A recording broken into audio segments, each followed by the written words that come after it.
Hello friends, welcome back to all of you on our YouTube channel BEH classes. आप सभी का brothers education hub के YouTube channel BEH classes पे स्वागत है। चलिए स्टार्ट करते हैं हम अपनी आज की इस वीडियो को कुछ इंपॉर्टेंट क्वेश्चंस के साथ। ओके, सो फर्स्ट क्वेश्चन आपके सामने है।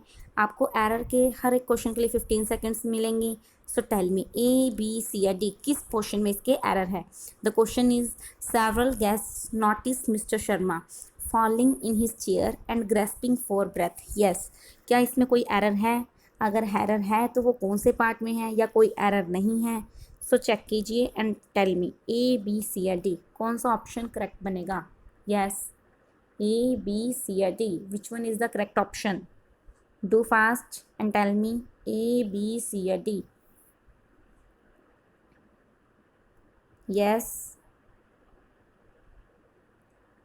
Do fast. A, B, C या D कौन सा ऑप्शन सही बनेगा, बताइए जल्दी से। Several guests noticed Mr. Sharma falling in his chair and gasping for breath. Sorry, breath.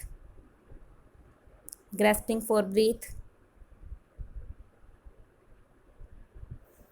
देखिए, हम छोटे छोटे स्लॉट्स में क्वेश्चन को चेक करेंगे तो हमारा क्वेश्चन कभी भी गलत नहीं होगा। देखिए, सेवरल गेस्ट, कई गेस्ट ने क्या किया था, नोटिस किया था मिस्टर शर्मा को क्या करते हुए कि वो अपनी चेयर में फॉल हो गए थे, मतलब अपने गिर जाते हैं ना, कई बार बैठे बैठे किसी को चक्कर आ जाए तो चेयर पे बैठे बैठे नीचे की ओर हो जाते हैं, तो फॉलिंग इन हिज चेयर। देखिए, चेयर के लिए इन ही यूज़ करते हैं, फॉलिंग इन हिज चेयर। सो याद रखना, चेयर के लिए इन आता है। एंड ग्रेस्पिंग, अपने बोलते हैं ना, I have a grasp for, मुझे इस चीज़ की नीड है या इस चीज़ की ज़रूरत है या इस चीज़ की लालसा है ना, इच्छा है। तो ग्रेस्प के लिए क्या आता है, फोर आता है। ग्रेस्पिंग फॉर ब्रीथ, और सांस लेने के लिए कोशिश कर रहे थे क्योंकि उनको सांस नहीं आ रहा था, कोई प्रॉब्लम हुई होगी। तो उन्होंने बोला, कई गेस्ट ने क्या किया, नोटिस किया था मिस्टर शर्मा को चेयर में वो जो नीचे की ओर गिर गए थे और उनको ब्रीथ लेने में प्रॉब्लम आ रही थी, यानी ग्रेस्पिंग फॉर ब्रीथ कर रहे थे। ओके, सो इस सेंटेंस में कोई भी एरर नहीं थी। So here D will be the correct option. D option है वो बिल्कुल क्या बनेगा, सही बनेगा। ओके, समझ आ गया क्वेश्चन सभी को। चलिए तो नेक्स्ट क्वेश्चन की ओर चलते हैं। यस, नेक्स्ट क्वेश्चन आपके सामने है, देखिए इसे जल्दी से और मुझे बताइए। Question is, Heera told to the teacher that she couldn't come for the rehearsals the next day. Heera ने अपने टीचर को बताया कि वो अगले दिन के लिए रिहर्सल में नहीं आ सकती थी। So tell me A, B, C या D which one is the correct option. A, B, C या D कौन सा ऑप्शन सही बनेगा। Yes, do fast. A, B, C या D। और भी काफ़ी अच्छे क्वेश्चंस आपके लिए कलेक्ट कर रहे हैं, आपके लिए इतनी मेहनत कर रहे हैं, तो आपको क्या करना है, इस वीडियो को लाइक करना है और शेयर करना है। जितने भी पर्सन इस वीडियो को देख रहे हैं, जो भी पर्सन जुड़ चुके हैं, वो इसे लाइक कर दें एंड शेयर कर दें। And please 9 PM sharp 9 PM पे चैनल से जुड़ जाए कीजिए। 9 PM पे क्लास स्टार्ट हो जाती है, लेट मत हुआ कीजिए। अगर आप लेट होते हो तो आपका ही लॉस है। ओके, सो राइट 9 PM स्टार्ट कर लेना है आपको इस वीडियो को। So tell me, Hira told to the teacher that she couldn't come for the rehearsals the next day. A, B, C या D? Yes, very good. क्या बनेगा, A will be the correct option. देखिए, आपको काफ़ी बार चीज़ बता दी है कि tell के बाद में, टेल्स के बाद में या टोल्ड के बाद में टू का यूज़ नहीं किया जाता। इन सब के बाद आप टू नहीं यूज़ कर सकते। से सेड, इनके बाद में टू आता है। I say to him, he says to me, ठीक है। Ram says to me, Ram said to me होता है, लेकिन Ram told to me, Ram tell to me, Ram tells to me ऐसा नहीं होता। ओके, सो यहाँ पर हमें टू को रिमूव करना पड़ेगा, इसलिए एरर कहाँ आ गई, एरर आ गई हमारे ए पोर्शन में। ओके, इस टू को रिमूव करना पड़ेगा। समझ गए इस क्वेश्चन को। तो चलिए नेक्स्ट क्वेश्चन की ओर चलते हैं। Yes, when the meeting was over, he was very tired, so that he went home immediately. Yes, so tell me, A, B, C या D कौन सा ऑप्शन करेक्ट बनेगा। डू फास्ट, अच्छे से क्वेश्चन को रीड कीजिए, आंसर खुद ब खुद आपके सामने आ जाएगा। A, B, C या D, when the time was over, he was very tired, so that he went home immediately. No error. A, B, C या D क्या बनेगा। Yes, A, B, C या D, डू फास्ट।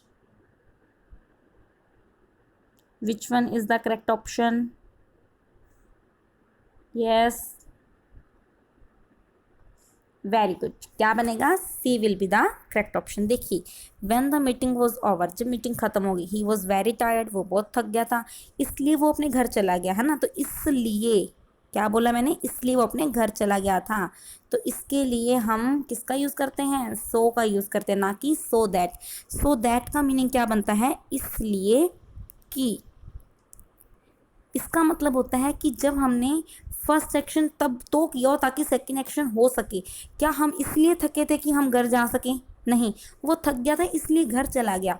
यानी यहाँ पर so that नहीं आएगा, only so का यूज़ किया जाएगा। Okay, when the meeting was over, जब मीटिंग खत्म हो गई थी, he was very tired so that he went home immediately. ऐसा नहीं बनेगा, सो ही वेंट होम इमिडिएटली, इसलिए वो जल्दी घर चला गया। सो दैट का यूज़ तब करते जब सी वाला जो ये जो ही वेंट होम इमिडिएटली है, ये तब होता जब पहले वाला कोई एक्शन हुआ था। लाइक हम बोले he had completed his work, उसने अपना काम जल्दी पूरा कर लिया था ताकि वो घर जा सके, है ना, कुछ इस तरह से। लेकिन सो के लिए, इसलिए वर्ड के लिए हम सो दैट का यूज़ नहीं कर सकते। सो हमें यहाँ पर क्या करना पड़ेगा? हमें दैट को रिमूव करना पड़ेगा, यानी सी पोर्शन में यहाँ पे एरर है। ओके, अच्छा क्वेश्चन था आपके लिए। अगर आपको क्वेश्चंस अच्छे लग रहे हैं तो भी जितने भी पर्सन इस वीडियो को देख रहे हैं वो इसे लाइक कर दें, थम्स अप दे दें और शेयर कर दें और चैनल को सब्सक्राइब कर लें। ओके, चलिए, so next question. She expressed her gratitudes to all those who had spotted her. काफ़ी अच्छा क्वेश्चन है, बताइए। ABCD, इजी क्वेश्चन भी है और अच्छा क्वेश्चन भी है। So tell me, ABCD, which one is the correct option? Yes, too fast. ABCD, she expressed her gratitudes to all those who had spotted her. Yes, ABCD, which one is the correct option? सही option क्या बनेगा? ABCD, do fast. Yes,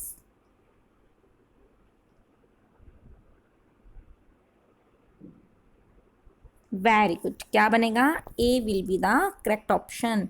देखिए, उसने क्या बोला कि जिन जिन लोगों ने मुझे स्पॉट किया था, उन सबको, जिन जिन लोगों ने उसे स्पॉट किया था, उसने उन सबका आभार व्यक्त किया। She expressed her gratitudes. तो ये जो ग्रेटिट्यूड्स है, ये जो आभार है, ये ग्रेटिट्यूड्स नहीं होता क्योंकि ये अनकाउंटेबल है, इसलिए इसे हमेशा सिंगुलर रखते हैं। Okay, so she expressed her gratitude, ना कि she expressed her gratitudes. Okay, so error कहाँ पर है? एरर है ए पोर्शन में। यहाँ पर ग्रेटिट्यूड्स यूज़ नहीं करना, क्या आएगा? ग्रेटिट्यूड आएगा। ओके, चलिए नेक्स्ट क्वेश्चन की ओर। चलिए, यस, नेक्स्ट क्वेश्चन आपके सामने है। This is the second communication we have sent, we are much surprised at receiving no answers. काफ़ी सारे रूल्स इसमें फॉलो हो रहे हैं, काफ़ी सारे रूल्स को ये क्वेश्चन कवर अप कर रहा है। सो ध्यान से कीजिए, दिमाग के घोड़े अच्छे से दौड़ाओ और मुझे बताओ कि कौन सा ऑप्शन सही बनेगा, ABC या D। क्या कोई एरर है तो किस पार्ट में है, या कोई एरर नहीं है, चेक कीजिए। Do fast. ABC या D, जितने भी रूल्स आपको बता रखे हैं उन सभी रूल्स को चेक कीजिए। यस, ABC या D, do fast and tell me ABC या D, which one is the correct option?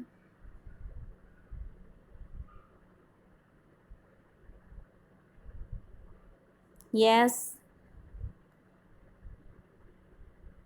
देखिए, चेक करते हैं हम छोटे छोटे स्लॉट्स में ताकि आपका क्वेश्चन गलत ना हो। This is the second communication, ऐसा क्वेश्चन किया था हमने टेंस में। This is the first time, this is the second time, है ना, या this is the second meeting, this is the first meeting. इन सब में हम प्रेजेंट परफेक्ट का यूज़ करते हैं नेक्स्ट सेंटेंस में। तो हैव सेंट क्या है? प्रेजेंट परफेक्ट है, सही है, ए पार्ट में कोई भी एरर नहीं है। Okay, we are much surprise, आपको बताया था पास्ट पार्टिसिपल के लिए हम मच का यूज़ करते हैं, प्रेजेंट पार्टिसिपल के लिए हम वेरी का यूज़ करते हैं। यानी ING फॉर्म अगर एडजेक्टिव की तरह काम करती है तो वेरी आएगा, और अगर सेकंड फॉर्म एडजेक्टिव की तरह काम करती है तो मच आएगा। ओके, पास्ट पार्टिसिपल के लिए मच आता है, प्रेजेंट पार्टिसिपल के लिए वेरी का यूज़ करते हैं। कुछ एक्सेप्शन केस भी थे, वो भी हमने देखे थे। सो यहाँ पर क्या आएगा? यहाँ पर मच आएगा, सही है। बी पोर्शन में भी कोई एरर नहीं है। At receiving no answer, at क्या है? प्रेपोजिशन, प्रेपोजिशन के बाद कौन सी फॉर्म आती है? ING फॉर्म आती है, ये भी सही है। हमें कोई आंसर नहीं मिला, सही है, तो यानी इस सेंटेंस में कोई भी एरर नहीं थी। कहता है ये दूसरी बार हुआ है कि जब हमने उनको कम्युनिकेशन उनसे की है और हम इतने सरप्राइज हुए कि उन्होंने हमें कोई भी आंसर नहीं दिया। सो कोई भी एरर नहीं थी, D will be the correct option. Okay, ये थे हमारे आज के एरर के क्वेश्चंस। काफ़ी अच्छे क्वेश्चंस थे। आई होप आपको क्वेश्चंस अच्छे लगे होंगे। अगर आपको क्वेश्चंस अच्छे लगे हैं तो वीडियो को लाइक कर दें एंड वीडियो को शेयर कर दें। अब हम स्टार्ट करते हैं अपने वन वर्ड्स को। सो चलिए, first question, one who breaks the law. अच्छे से कीजिएगा, ध्यान से बताइए, ए बी सी या डी। जो रूल्स को तोड़ता है, जो कानून को तोड़ता है, उसे हम क्या कहते हैं? Aggressor, politicians, transgressor, pedestrian. आपको हर एक क्वेश्चन के लिए 20 सेकंड्स मिलेंगे, 10 सेकंड्स मिलेंगे। वन वर्ड के हर क्वेश्चन के लिए आपको 10 सेकंड्स मिलेंगे। So tell me, A B C या D, which one is the correct option? जो रूल्स को तोड़ते हैं उसे क्या कहते हैं? एग्रेसर, पॉलिटिशियन, ट्रांसग्रेसर या pedestrian? Yes, A B C या D? Do fast. A B C या डी? Very good. क्या कहते हैं? ट्रांसग्रेसर। देखिए, जो रूल्स को तोड़ता है, जो रूल्स को फॉलो नहीं करता, उसे हम क्या कहते हैं? अनार्किस्ट है तो ट्रांसग्रेसर है, यानी रूल को तोड़ने वाला। एग्रेसर और ट्रांसग्रेसर अलग अलग है। एग्रेसर मतलब जो लड़ाई खो है, जो लड़ाई करता है, एनिमिटी है, जो भड़क जाता है, उसे हम एग्रेसर कहते हैं। लेकिन ट्रांसग्रेसर जो रूल्स को तोड़ता है। पॉलिटिशियन आप सभी को पता ही है। पेडेस्ट्रियन भी आप सभी को पता है, कौन होता है? पैदल यात्री, one who walks on foot, जो पैदल चलता है, उसे हम क्या कहते हैं? उसे हम पेडेस्ट्रियन कहते हैं। ओके, चले नेक्स्ट वर्ड की ओर। Yes, next word is one who makes an official examinations of accounts. उसे क्या कहते हैं? Yes, tell me, A B C या डी? ऑडिटर, अकाउंटेंट, क्लर्क या फिर ऑफिशियल? ऑडिटर, अकाउंटेंट, क्लर्क या फिर ऑफिशियल? ए बी सी या D? Do fast. A B C या डी? क्या कहते हैं? जो ऑफिशियल एग्जामिनेशन करता है, ऑफिशियल चेकिंग करता है किसी चीज़ की या अकाउंट्स की। यस, ए बी सी या D? Do fast. Very good. क्या कहते हैं? ऑडिटर। देखिए, अकाउंटेंट जस्ट अकाउंट्स संभालता है, उनकी एग्जामिनेशन नहीं करता, चेकिंग करने नहीं आता। चेकिंग करने कौन आते हैं? चेकिंग करने ऑडिटर्स आते हैं। आप बोलते हैं ना ऑडिट आई है, ऑडिटर्स आए हैं, यानी वो चेकिंग करने आते हैं, छापा मारने आते हैं। क्लर्क आप सभी को पता ही है, कंप्यूटर वर्क करने वाला। ऑफिशियल यानी जो ऑफिस के लिए है, उसे बोलते हैं ऑफिशियल है। ओके, चलिए, थर्ड वर्ड काफ़ी अच्छा वर्ड है। A child secretly change for another in infancy. Infancy क्या होता है? 0 to 2 ईयर, 0 से 2 सालों तक का जो टाइम पीरियड होता है, उसे हम क्या बोलते हैं? इन्फेंसी, शिशुवस्था। अब अगर एक बच्चे को छोटे होते सीक्रेटली चुपके से चेंज कर दिया जाता है, तो उस बच्चे को क्या कहते हैं? निपर, चेंजलिंग, टिडलर या टाइक? ए बी सी या D? Do fast. A B C या डी? क्या कहते हैं उसे? ए बी सी या डी? निपर, चेंजलिंग, टिडलर या फिर टाइक? यस, ए बी सी या डी? Very good. क्या कहते हैं? चेंजलिंग। देखिए, जब एक बच्चे को छोटे होते चुपके से चेंज कर दिया जाता है, तो उसे हम क्या कहते हैं? उसे हम चेंजलिंग कहते हैं। निपर एंड टाइक का मीनिंग क्या होता है? जो पर्सन, जो बहुत छोटा बच्चा होता है, अ स्मॉल चाइल्ड। ओके, उसे हम क्या कहते हैं? उसे हम निपर बोलते हैं, या फिर उसे हम टाइक भी कह सकते हैं। ओके, टिडलर का मीनिंग क्या होता है? टिडलर का मतलब वो छोटा चाहे ना हो, लेकिन उसकी इंपॉर्टेंस कम होनी चाहिए। टिड्डी जितना, टिड्डी सी चीज़, आपने बोला टिड्डी, छोटी सी, यानी जो ज़्यादा इंपॉर्टेंट नहीं है। तो अन इम्पॉर्टेंट पर्सन।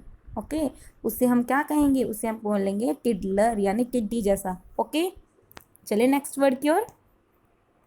चलिए, next word is of very bad morals characterised by debasement degeneration. कहता एक ऐसा पर्सन जिसके मोरल्स बहुत गंदे, जो बहुत नीच किस्म का आदमी, उसे क्या कहते हैं? डिजल्ट्री, डायलैपिडेशन, डिप्रेव्ड या डायलेट्री? ए बी सी या D? Yes, tell me, A B C या डी? क्या कहते हैं उसे हम? ए बी सी या डी, जिसके मोरल्स बहुत गंदे हैं, जिसमें नैतिक गुण नहीं है, करेक्टरलेस पर्सन है, उसे क्या कहेंगे? डिजल्ट्री, डायलैपिडेशन, डिप्रेव्ड या डायलेटरी? ए बी सी या D? Yes, A B C या D? Do fast. Very good. क्या कहते हैं? डिप्रेव्ड। देखिए डिप्रेव्ड क्या होता है? नीच होना, एविल होना, करेक्टरलेस होना, प्रोमिस्कस होना, लेशिवियस होना, यानी जो बिल्कुल नीच किस्म का आदमी है उसे हम क्या बोलते हैं? डिप्रेव्ड पर्सन है। कैसा पर्सन है? डिप्रेव्ड, डिपेस हो चुका है। ठीक है। अच्छा, डिजल्ट्री का मीनिंग अगर किसी को पता है तो जल्दी से बताइए। डिजल्ट्री, ये सभी वर्ड्स हमने डी सीरीज़ में कर लिए थे, वो कैब सीरीज़ में। अगर आपने इन वर्ड्स को नहीं किया है तो आप उन वीडियोस को भी चेक कीजिए। जितनी भी वो कैब की वीडियोस हैं वो उन सभी का लिंक आपको डिस्क्रिप्शन बॉक्स में मिल जाएगा।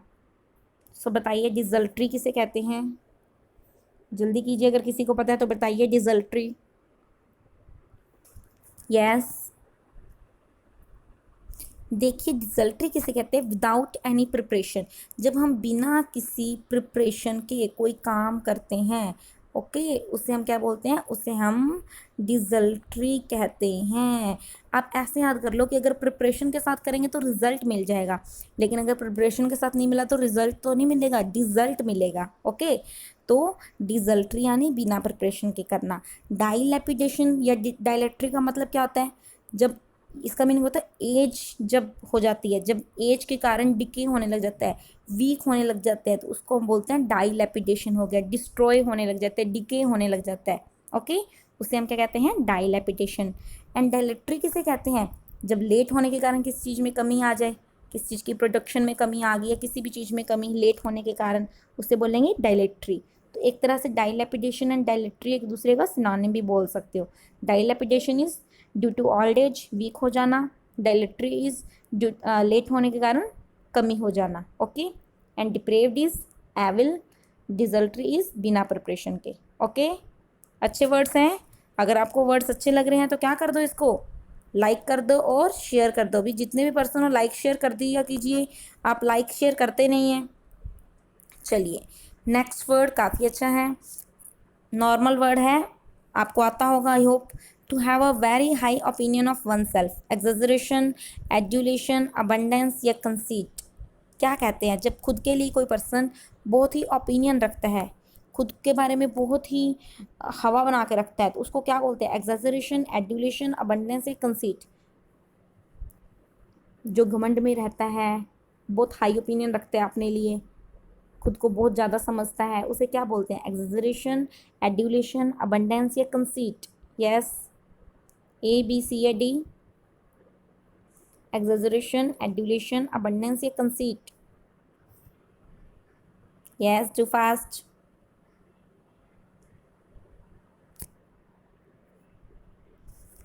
Very good. क्या कहते हैं? कंसीट। क्या कहते हैं उसे? कंसीट। देखिए जब घमंड होता है ना, ईगो होना, ईगोइस्ट होना, उसे हम क्या कहते हैं? उसे हम बोलते हैं कंसीटेड पर्सन है। ओके, ओके, बाकी वर्ड्स आपको पता ही होंगे। एग्जेजरेशन मतलब जब हम कोई चीज़ बढ़ा चढ़ा कर बोलते हैं, नमक मिर्च लगा कर बोलते हैं, उसे क्या बोलते हैं? एग्जेजरेशन करना।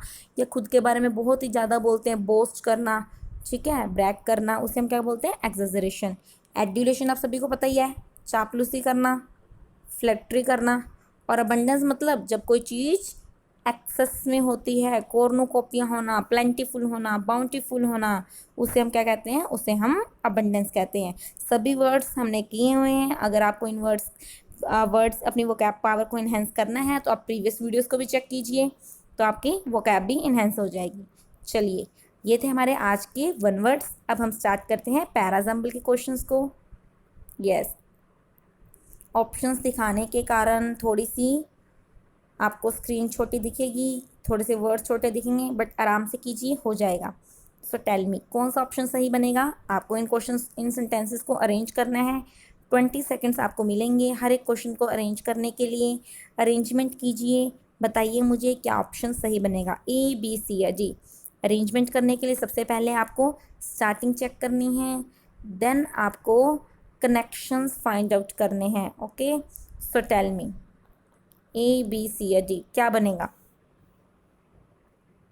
यस, ए बी सी या डी? इन चीज़ों पे बेस रहेंगे ना आप, तो आपका क्वेश्चन गलत होने के चांसेस नहीं होंगे। ओके, सो देखिए ए बी सी या डी क्या बनेगा। यस,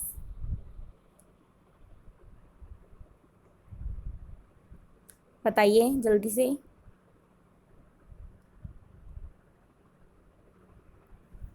ए बी सी या D, too fast.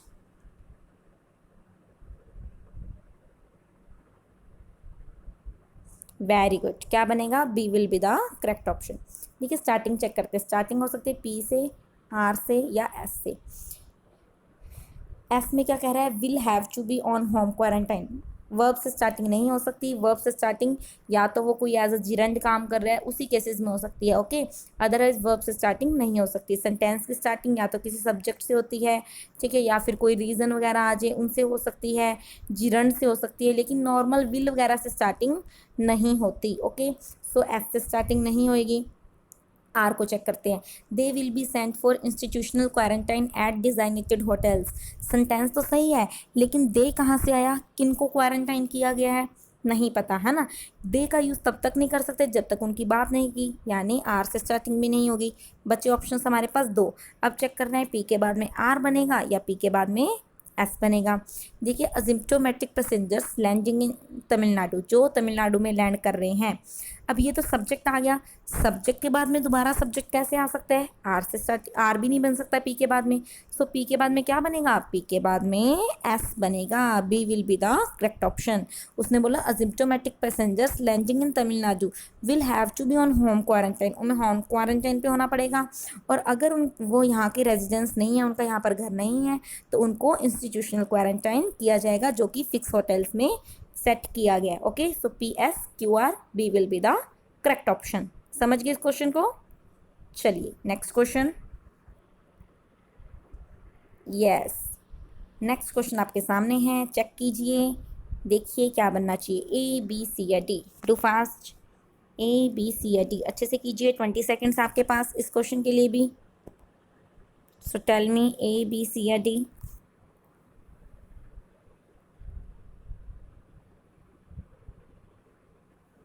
A B C या डी क्या बनना चाहिए, चेक कीजिए अच्छे से।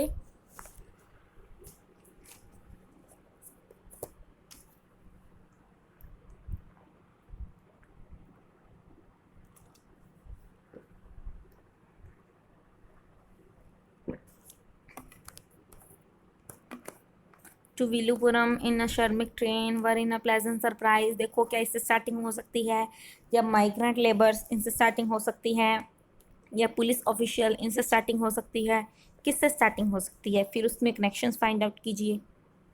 यस, देखिए क्या बनेगा, D will be the correct option. Starting check करते हैं, माइग्रेंट लेबर से स्टार्टिंग हो सकती है, पुलिस ऑफिशियल से स्टार्टिंग हो सकती है, लेकिन टू विल्लुपुरम से स्टार्टिंग नहीं होगी। सो पी तो नहीं बनेगा। अब देखिए, अब आपको फाइंड आउट करने हैं कनेक्शंस। आपको पता है ना फ्रॉम के साथ क्या कनेक्शन आती है, from to, like from Sriganganagar to Hanumangarh, from Delhi to Jaipur, है ना, ये क्या होती है, कंजंक्शन होती है। तो फ्रॉम मुंबई टू विल्लुपुरम, है ना, तो क्यू के बाद में क्या बनेगा, पी बनेगा। तो ये ऑप्शन भी कट हो गया, ऑप्शन बचे ए एंड डी। ओके, अब देखो, अगर मान लो हम इसे सही मानते हैं, तो police officials of Andhra Pradesh ready with food packet सही है, for them.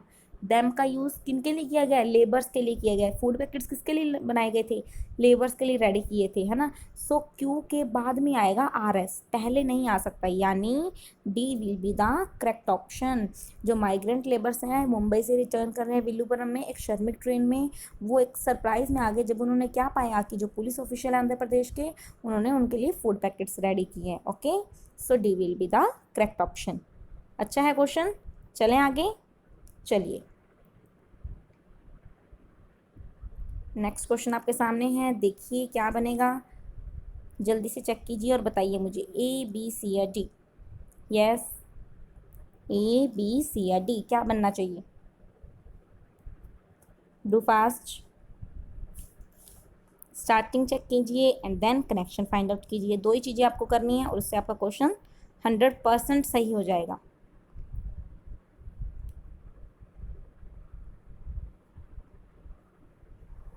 A B C या डी? Do fast.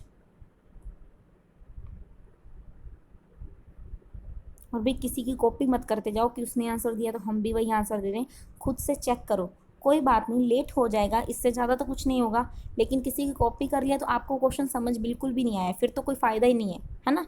आपको कॉपी नहीं करना, आपको खुद से करना है। चाहे आपसे टाइम ज़्यादा लग रहा है, कोई बात नहीं, धीरे धीरे हम को टाइम कंज्यूम कर रहे हैं उसे हम कम कर लेंगे। लेकिन अगर आपने कॉपी कर लिया फिर तो हम कभी भी नहीं सीख सकते। ओके, सो बताइए ए बी सी या डी? स्टार्टिंग चेक करें सबसे पहले हम। देखिए स्टार्टिंग में क्या है, एस, आर या फिर क्यू। आर में बोल रहा है बोथ द कंपनीज, कौन सी दो कंपनीज? बोथ द कंपनीज, है ना। देखो यहाँ पर बोल रहे हैं ये दोनों कंपनी है, यानी आर का यूज़ एस से पहले नहीं कर सकते, आर का यूज़ एस के बाद में ही किया जाएगा। तो ये ऑप्शन कट हो गया, ये ऑप्शन कट हो गया। ओके, तो हमारे पास स्टार्टिंग किससे होगी? ऑब्वियस सी बात है, स्टार्टिंग होगी एस से। 21 workers of Hyundai Motors India and Nokia plant. उन 21 वर्कर्स को क्या हुआ? बोथ द कंपनीज आ सकता है? नहीं आ सकता, क्योंकि सब्जेक्ट के बाद में तो कोई वर्ब आएगी। वो नाउ नोकिया है शट ऑपरेशन आ सकता है? नहीं आ सकता। एस के बाद में पी बनेगा। जो चेन्नई के पास में थे हैव टेस्टेड पॉजिटिव फॉर कोविड-19, उनको कोविड-19 पॉजिटिव टेस्ट किया गया, यानी एस के बाद में क्या बनेगा? एस के बाद में पी बनेगा। So A will be the correct option. कहता जो 21 वर्कर्स थे इन दोनों कंपनियों के, इनको पॉजिटिव टेस्ट किया गया कोविड-19 के लिए। दोनों कंपनियों ने अभी अपने काम करना स्टार्ट किया था जब स्टेट गवर्नमेंट ने क्या किया था, थोड़ा सा रिलैक्सेशन दिया था, है ना, आर बनेगा। लेकिन जो अब नोकिया ने अपने ऑपरेशंस अपना काम करना बंद कर दिए है, यानी A will be the correct option. सही है बिल्कुल A option.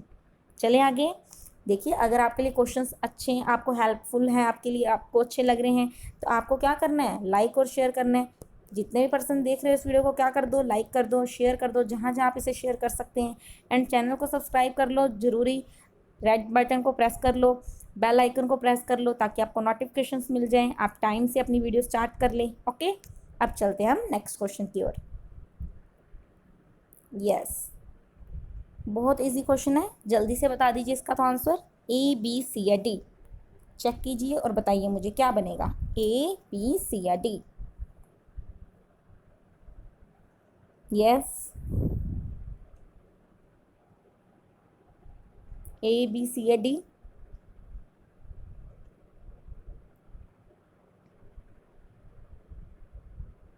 Do fast.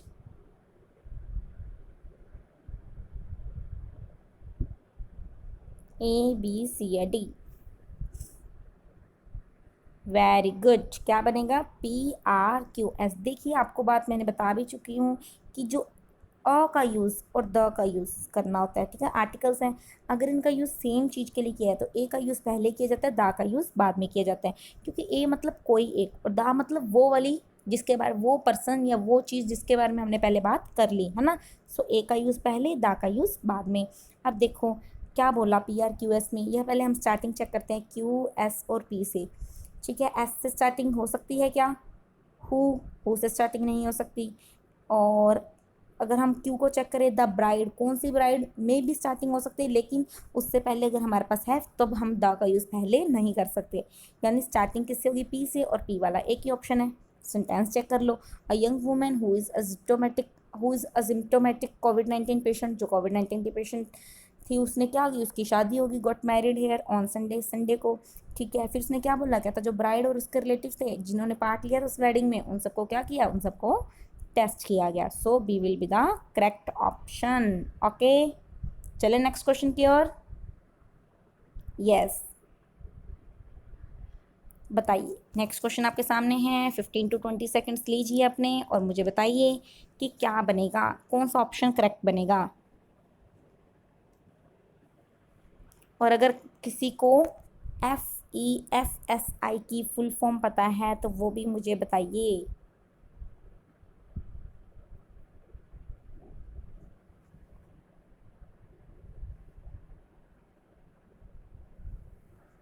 A B C या D?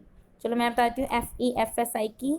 F means film employ federation of South India. Okay, South India की एक फिल्म फेडरेशन के लिए एक फिल्म बनाने के लिए एक फेडरेशन है एम्प्लॉयज़ की, उसको बोलते हैं FEFSI। अब उसके प्रेसिडेंट भी आप याद कर सकते हो, RK सेल्वामनी। ओके, उसके प्रेसिडेंट कौन है? RK सेल्वामनी। सो बताइए ABCD क्या बनना चाहिए? स्टार्टिंग चेक कीजिए, कनेक्शंस फाइंड आउट कीजिए।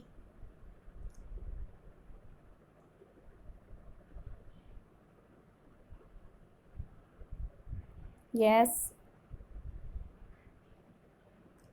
देखिए सबसे पहले हम स्टार्टिंग चेक करते हैं। स्टार्टिंग में क्या कह रहा है, किससे स्टार्टिंग हो सकती है? Q से, S से या R से? ओके, Q में क्या कह रहा है? FEFSI president RK Selvamani appeal to it. मे भी बन सकता है, कोई प्रॉब्लम नहीं है, शायद। बाकी इट किसे अपील किया है ये बात अभी हमें पता नहीं लगी, तो बट मे भी चांसेस हैं 50% 60% की हो सकती है स्टार्टिंग। ओके, एस में क्या कह रहा है? After the state government allowed, जब स्टेट गवर्नमेंट ने अलाउ कर दिया उसके बाद स्टार्टिंग हो सकती है, कोई प्रॉब्लम नहीं है।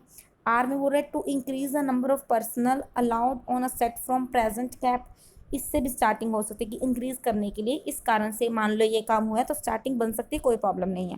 ओके, अब हम कुछ कनेक्शंस फाइंड आउट करते हैं क्योंकि स्टार्टिंग से हमें पता नहीं लग रहा। देखो क्या बन सकता है? After the state government allow, जब स्टेट गवर्नमेंट ने क्या किया? शूटिंग को अलाउ किया। अलाउ क्या करेगी? किसी प्रेसिडेंट को अलाउ करेगी? नंबर इंक्रीज करना अलाउ करेगी?